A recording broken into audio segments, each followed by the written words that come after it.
बिस्मिल्लाहिर्रहमानिर्रहीम अस्सलामुअलैकुम रहमतुल्लाह। मुल्की हालात के साथ साथ अब आलमी हालात भी एकदम तब्दील हो गए हैं और बड़े ख़तरनाक और ख़ौफनाक हो गए हैं, ख़ास तौर पर इस्माइल हानिया की शहादत के बाद। अब आपको पता है कि पूरे मुल्क के अंदर इस वक्त जमात इस्लामी सड़कों पर आ चुकी है, बाकी जमातें भी सड़कों पर आने का ऐलान कर चुकी हैं और आवाम भी इस वक्त सड़कों पर आने को तैयार है।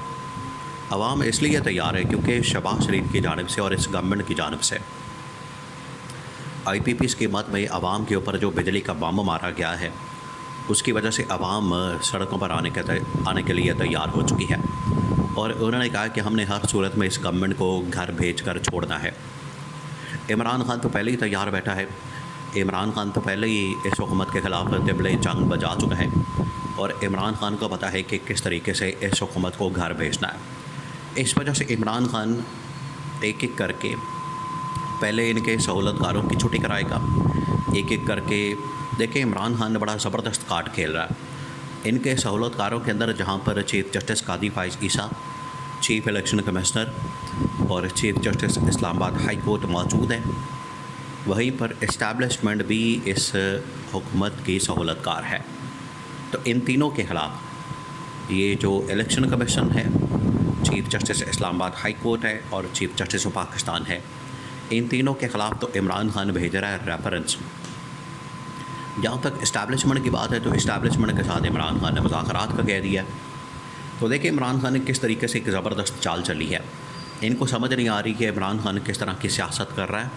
ये अभी उसी में फंसे हुए हैं, ये अभी इसी चक्कर में फंसे हुए हैं कि हमने कानून साजी करनी है और ये जो सुप्रीम कोर्ट का फ़ैसला है इसको गैर मौसर करना है, इसका हमने डंग निकालना है और इलेक्शन कमीशन ऑफ पाकिस्तान को कहना है कि पीछे हट जाओ और ये मखसूस नशिस्तों का मामला किसी तरह से टाला जाए और हम इक़्तिदार के अंदर ताक़यामत बैठे रहें। ये इनकी ख्वाहिश है, लेकिन इनको अभी नज़र नहीं आ रहा। इमरान खान और कुछ लोगों को अभी नज़र आना शुरू हो गया है और इन्होंने इसी वजह से कहा कि अक्टूबर नवंबर के अंदर अगर हमारी हुकूमत निकाली जाती है, इलेक्शन को कलअदम करार दिया जाता है, हमें घर भेजा जाता है, तो हम भी फिर सड़कों पर आ जाएंगे। सड़कों पर आकर हम भी दमादम मस्त कलंदर करेंगे और इस मुल्क का चलना हम रोक देंगे। ये इसी वजह से कुछ मिनिस्टर्स की जानिब से, कुछ वज़रा की जानिब से, कुछ वज़ीरों की जानिब से इस तरह की बात की गई है।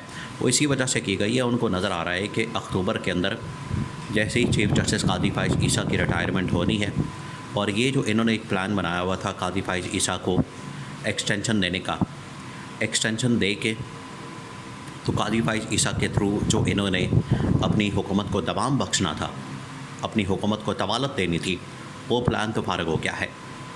अब आवाम भी सड़कों पर आ गई है और ऊपर से इस्टेब्लिशमेंट का प्रेशर बहुत ज़्यादा बढ़ गया है। देखें, इनके एहसान फरामोशी, ये इस्टेब्लिशमेंट ने इसका बड़ा सख्ती से नोटिस लिया। इस्टेब्लिशमेंट ने इसका बड़ा जायज़ा लिया कि कादी फ़ाइज़ ईसा ने जो इनके साथ एहसानात किए, कादी फ़ाइज़ ईसा ने नून लीग के लिए, नवाज़ शरीफ के लिए, शहबाज शरीफ के लिए, मरीम नवाज़ के लिए, इनके लिए लेवल प्लेइंग फील्ड पैदा की। इमरान खान को माइनस किया, उसकी पार्टी को फारग किया, बल्ले का निशान फारग किया, आज़ाद उम्मीदवार डिक्लेयर किया, तमाम वो हरबे हथकंडे इस्तेमाल किया गया और कादी फ़ाइज़ ईसा ये सब कुछ कर रहा था ताकि उसको बदले में एक्सटेंशन मिलेगी। एक्सटेंशन का जब वक्त आया तो बीच में शहबाज शरीफ निकल गया। चले, एक्सटेंशन छोड़े, एक्सटेंशन मिले या ना मिले वो तो कानूनी मामला है। आप देखें कि ये TLP के एक नायब अमीर फिर ज़हीरुल हसन शाह ने जब कादी फ़ाइज़ ईसा के ऊपर हमले का कहा और उसके सर की कीमत मुकर्रर की, तब भी ये शहबाज शरीफ और उसकी गवर्नमेंट मैदान के अंदर नहीं आए। ये जो एहसान फरामोशी की गई, इस्टेब्लिशमेंट ने इसको देख लिया, भांप लिया और जनरल आसिम ने कहा है कि मैंने तो इनके साथ बड़ी एहसान वाला मामला किया हुआ है, मैंने तो इनके ऊपर बड़े एहसानात किए हुए हैं और अब ये अगर मेरे साथ एहसान फरामोशी करते हैं और मेरे एहसानात को पस पुश्त डाल देते हैं, मेरे एहसानात को पस पुश्त डाल के ये अगर मेरे ऊपर हमला कर देते हैं, या फ़र्ज़ करें कि इस्टेब्लिशमेंट के ऊपर किसी स्टेज पर हमला होता है, इस्टेब्लिशमेंट की तरफ तोपों का रुख हो जाता है, तो उस सूरत में क्या गवर्नमेंट इस्टेब्लिशमेंट के दिफा में खड़ी होगी? नहीं खड़ी होगी। और माजी के अंदर हमने देखा, ये पिछले 2-4 महीने पहले इस तरह की सिचुएशन पैदा हो चुकी है, इस तरह के मामलात हो चुके हैं।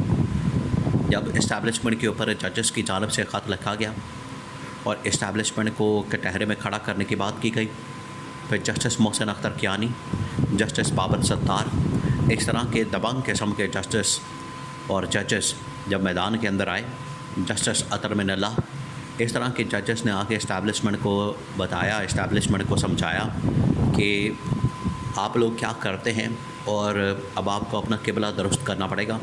तो हुकूमत इस्टेब्लिशमेंट के दिफा में सामने नहीं आई।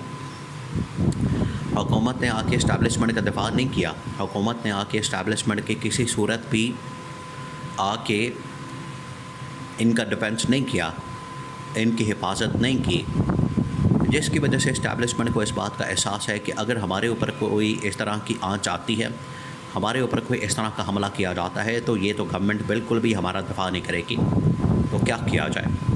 फिर ये रास्ता बचता है कि इस हुकूमत को घर भेजा जाए और ऐसी हुकूमत लाई जाए। अब दो ऑप्शन हैं, या तो इमरान खान की हुकूमत वापस लाई जाए या फिर नए इंतखाबात करवा के तब मैनेजमेंट की जाए। तो उस सूरत में सोचा गया कि दोबारा से अगर मैनेजमेंट की जाती है, हम किसी नई पार्टी को, नए लीडर को तैयार करते हैं, उसको ला के बिठा देते हैं, तो इस बात की क्या गारंटी है कि वो मुल्क की हालात को ठीक कर देगा?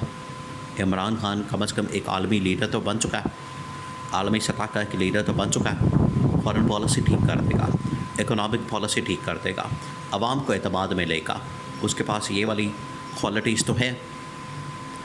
इस वजह से अब 90% फौज के अंदर भी ये आवाज़ है कि अगर इमरान खान के हवाले इक़्तिदार किया जाए, इमरान खान को हुकूमत दी जाए, इमरान खान को लाया जाए, तो उससे हमें फ़ायदा ये होगा, उससे हमें एडवांटेज ये होगा कि फ़ॉरेन पॉलिसी के ऊपर हमें मेहनत नहीं करनी पड़ेगी। देखें, इस हुकूमत को चलाने के लिए शहबाज शरीफ को पिछले 2.5 साल से इस्टेब्लिशमेंट कोशिश कर रही है, इस्टेब्लिशमेंट इनको चला रही है, इस्टेब्लिशमेंट इनको धक्का लगा रही है, इस्टेब्लिशमेंट इनको लेकर चल रही है। फॉरेन पॉलिसी हो, इकोनॉमिक पॉलिसी हो, सिक्योरिटी की पॉलिसी हो, सियासी मामलात हों, मुआशी मामलात हों, अदालती मामलात हों, हर जगह के ऊपर इस्टेब्लिशमेंट आके कोई ना कोई मैनेजमेंट करती है। हुकूमत तो वरना हर सतह के ऊपर नाकाम, हर सतह के ऊपर नाकाम नज़र आ रही है। तो इस्टेब्लिशमेंट के अंदर इसी वजह से 90% ये सोच पाई जाती है कि अगर इमरान खान को लाया जाता है, इमरान खान को हुकूमत दी जाती है, तो कम से कम ये तो गारंटी होगी कि इमरान खान तमाम के तमाम मामलात खुद चलाना जानता है और इमरान खान ने बतौर वज़ीर-ए-आज़म भी काम किया है, तो उससे बेहतर ऑप्शन नहीं लगती। तो शहबाज शरीफ या तो खुद घर चला जाए, क्योंकि अब इसको मैसेज चला गया है, या तो खुद घर चला जाए, इस्तीफ़ा दे, असम्बलियाँ डिसॉल्व कर दे, वरना इसको धक्के मार के वज़ीर-ए-आज़म हाउस से निकाला जाएगा।